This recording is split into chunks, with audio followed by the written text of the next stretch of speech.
दत्त महाराज गुरुदत्ता ये आखिरी ऋषि का और अनुसूय माता की पुत्र है और गिरनार के ऊपर वह हजार साल तपस्या की।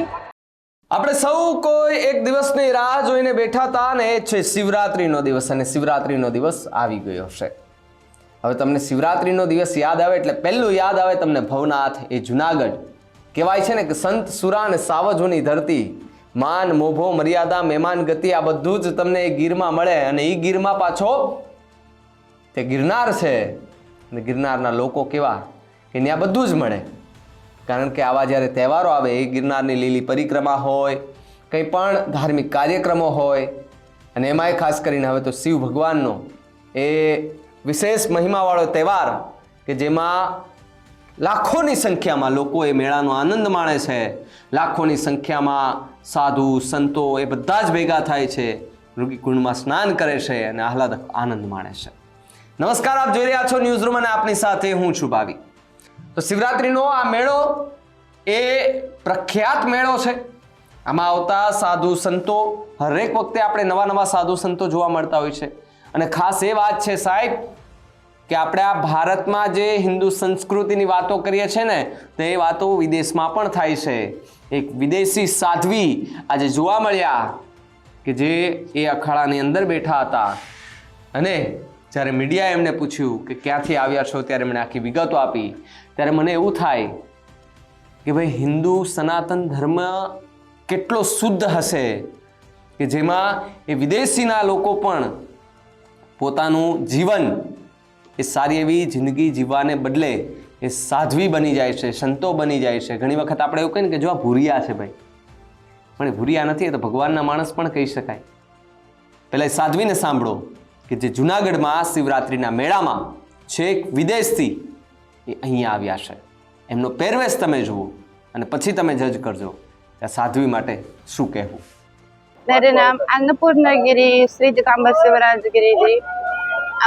हम यहाँ जूनागढ़ में आया मेले के लिए, शिवरात्रि है और गिरनार के क्षेत्र है तपस्या करने के लिए और यहाँ हजार साधु संत मंडलेश्वर भक्तों के सब लोग आ गया आनंद लेने के लिए। सब लोग डोली लगाया और दिन में सुबह रात को सब लोग भजन करते हैं, व्रत में रहते हैं और ये अपना सत्य सनातन धर्म के मेले है। दत्त महाराज गुरुदत्ता ये आखिरी ऋषि का और अनुसूय माता की पुत्र है और गिरनार के ऊपर वह हजार साल तपस्या की और देशी और विदेशी लोग सब लोग दत्त महाराज जी को मानते हैं। ये हमारा दशानाम परंपरा है और सबको बहुत बहुत धन्यवाद है, खूब आशीर्वाद है।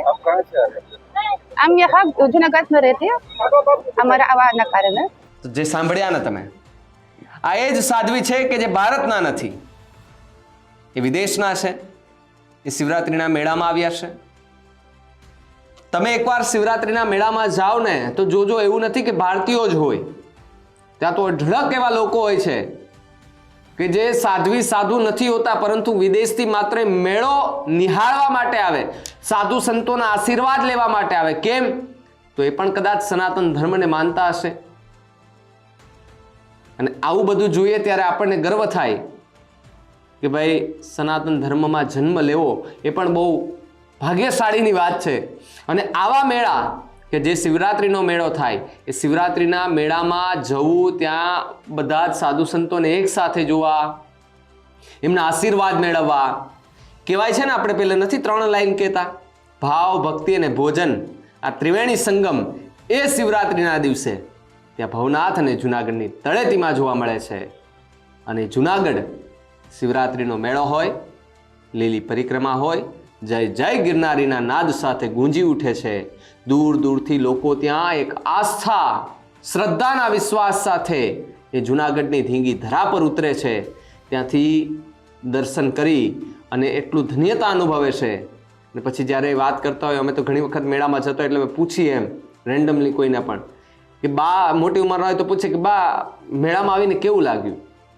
તે બાનો ને બધાનો જવાબ એમ હોય કે ભાઈ જીવતા જીવ અમે આવો મેળો કરી લઈએ, અમારા માટે બહુ સારામાં સારી અને ભાગશાળીની વાત છે।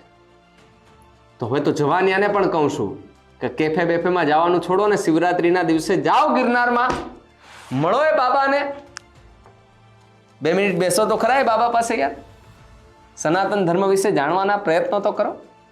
આ જે ભગવો પહેરો છે, ભગવાનની તાકાત શું છે એ તાકાત વિશે જાણવું હોય તો આવો શિવરાત્રીના મેળામાં, સાધુ સંતોની બાજુમાં બેઠી અને પછી એ જે શબ્દો છે ને એ શબ્દો તમને લાગશે કે નહીં, હું ભાગ્યશાળી છું કે મને પણ સનાતન ધર્મમાં એ જન્મ મળ્યો છે. આખા મુદ્દે તમારું શું માનવું છે એમને કમેન્ટ કરીને ખાસ જણાવજો. તો આવા જ વધુ સમાચાર માટે આપ જોતા રહો ન્યૂઝ રૂમ. નમસ્કાર.